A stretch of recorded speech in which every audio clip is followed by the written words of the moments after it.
Assalamualaikum warahmatullahi wabarakatuh. Ikhwatal iman rahimani wa rahimakumullah. Pagi ini insyaallah kita akan melanjutkan menelaah tafsir juz amma. Ini sudah sampai surah yang terakhir ya, An-Nas ya. Ad-Duha sampai An-Nas ini surah-surah yang sangat pendek. Disebut Al-Qisarul Mufassal ya. Al-Qisarul Mufassal itu dari Ad-Duha sampai An-Nas ya. Alhamdulillah surah ini masih terjaga dengan baik. Sebagian besar kaum muslimin juga banyak yang hafal ya, Al-Qisarul Mufassal, karena umumnya surah ini sering dibaca di dalam sholat 5 waktu atau sholat-sholat yang lain ya. Bismillahirrahmanirrahim. Tafsir surah An-Nas wahia madaniyah. Tafsir surah An-Nas, dan surah An-Nas ini adalah madaniyah. Ada hadis Nabi sallallahu alaihi wasallam terkait dengan surah An-Nas ini. An Uqbah bin Amir radhiyallahu an anna Rasulullah sallallahu alaihi wasallam qala alam tara ayatin unzilat hadhihi al-lailah lam yura mithluhunna qat qul a'udzu birabbil falaq qul a'udzu birabbin nas. Dari Uqbah bin Amir, semoga Allah Subhanahu wa taala meridainya, bahwasanya Rasulullah sallallahu alaihi wasallam bersabda, tidakkah kau tahu ada ayat-ayat yang diturunkan pada malam hari ini ya, yang belum pernah diturunkan ayat-ayat yang seperti itu. Qul a'udzu birabbil falaq, qul a'udzu birabbin nas. An Abi Sa'id Al-Khudri rawahu Muslim. An Abi Sa'id Al-Khudri radhiyallahu anhu qala kana Rasulullah sallallahu alaihi wasallam yata'awwadu minal jan wa 'ainil insan hatta nuzilat al-mu'awwidat falamma nazalata akhadahu bihima wa taraka siwahuma. Rawahu Tirmidzi wa qala hadisun hasan. Dari Abu Sa'id Al-Khudri radhiyallahu an, Rasulullah sallallahu alaihi wasallam berlindung ya kepada Allah dari gangguan jin dan dari ain ya, hingga diturunkan Al-Mu'awwidhatain, surah Al-Falaq dengan An-Nas. Ketika ini sudah diturunkan oleh Allah kepada beliau, maka beliau mengamalkan surah ini dan meninggalkan yang selainnya. Jadi surah ini hadir dalam kehidupan Rasulullah ya, untuk memohon perlindungan kepada Allah Subhanahu wa taala dari gangguan atau ya godaan jin, dan juga dari bahaya yang lain yaitu ain.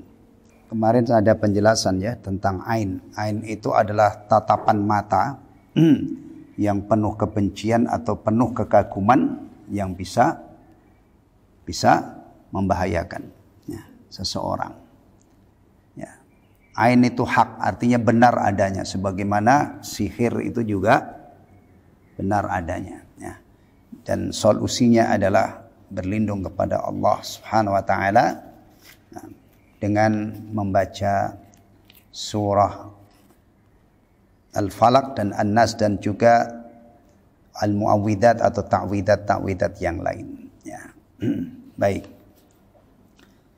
Surah An-Nas dengan Al-Falaq ini disebut Al-Mu'awwidhatan atau Al-Mu'awwidhatain ya.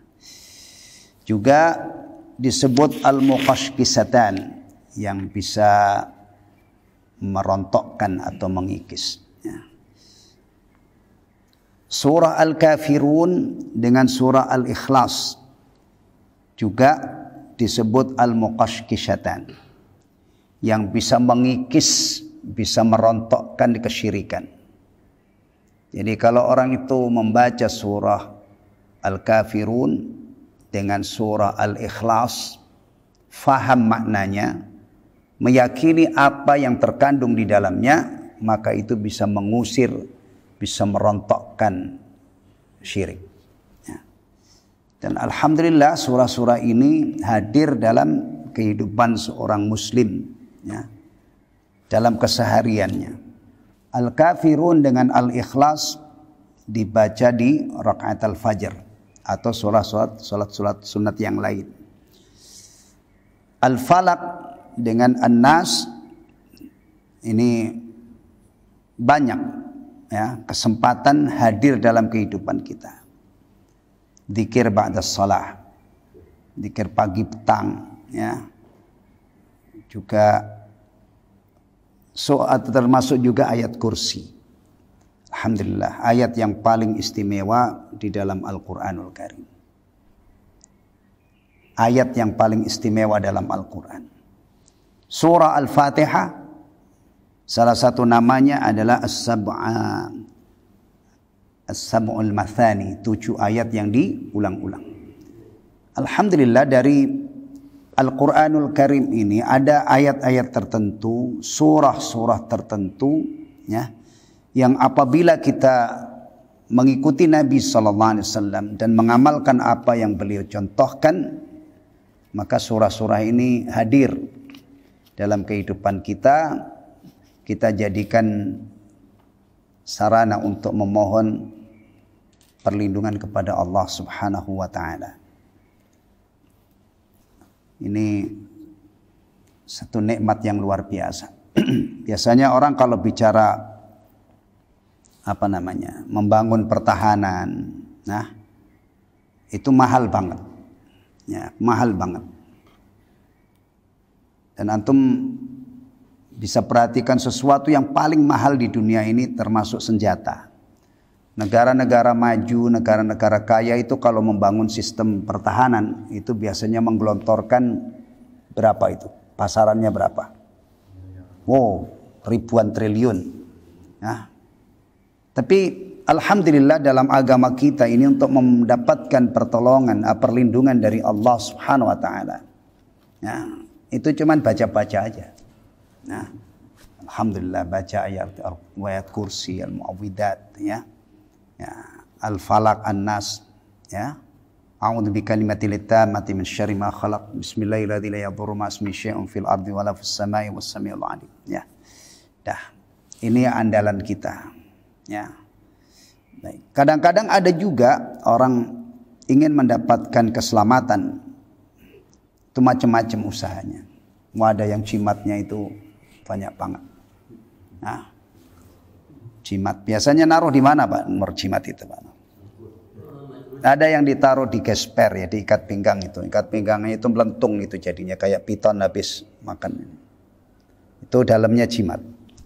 Biasanya di sabuk, ya, sabuk atau gesper katanya. Ada juga yang rompi. Ya, rompi apa itu? Ontokusumo. Alhamdulillah, antum bayangkan di satu sisi sana ada yang mahal banget. Itu kalau bicara skala negara, ya. Nah, ya. Mestinya itu dikombinasi, ya. Negaranya punya sistem senjata yang canggih, orang-orangnya rajin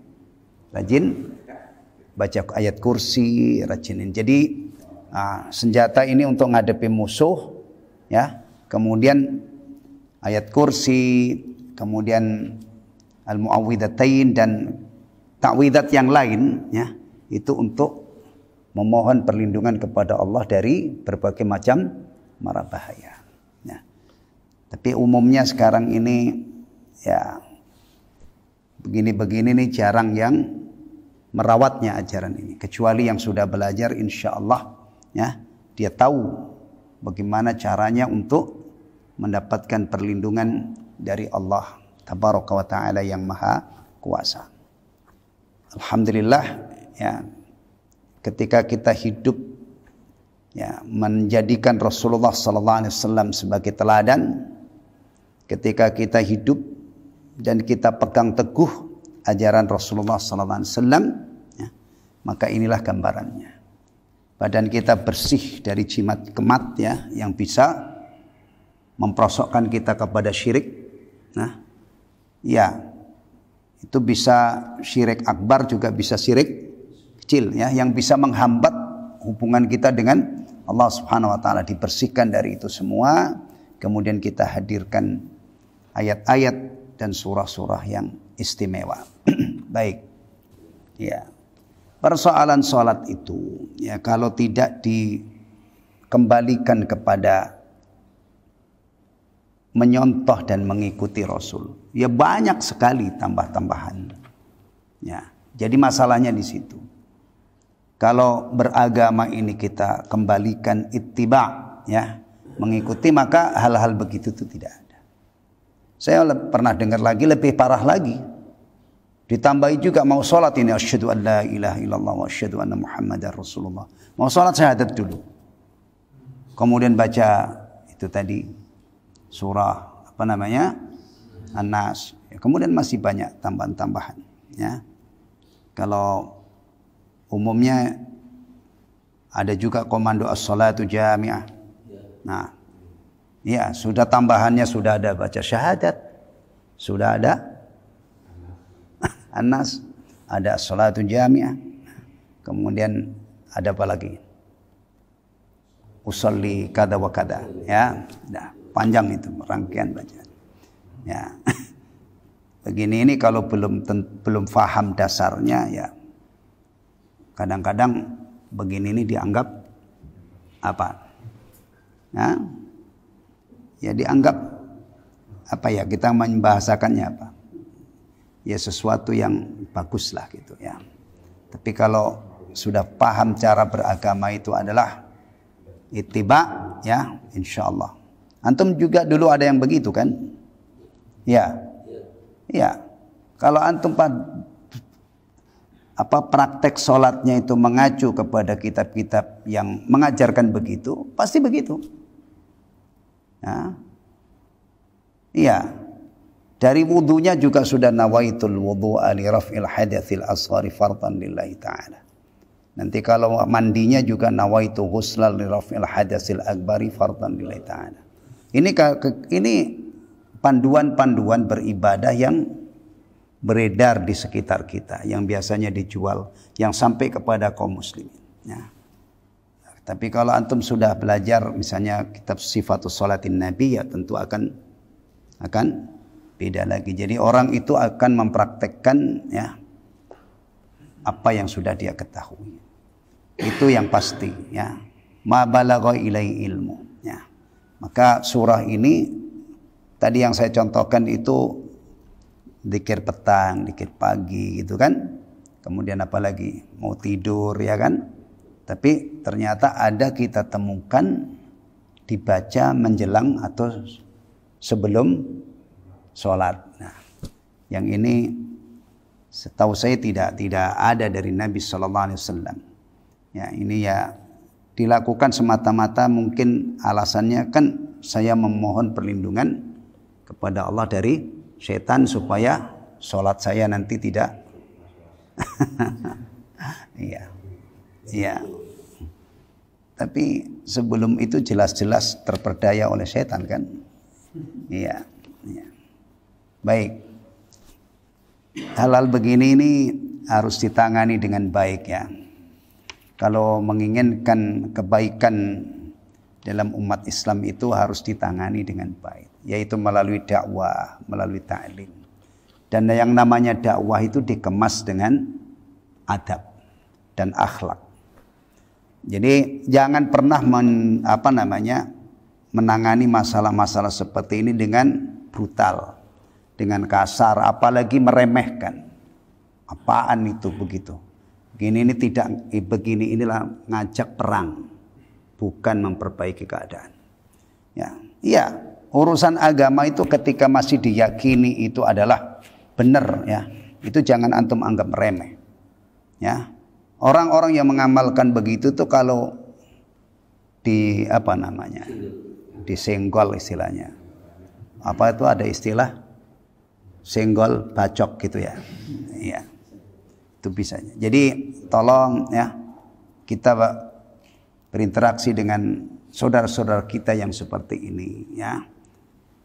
Kalau antum bisa memperbaiki, perbaikilah dengan cara yang baik. Kalau tidak bisa, diam.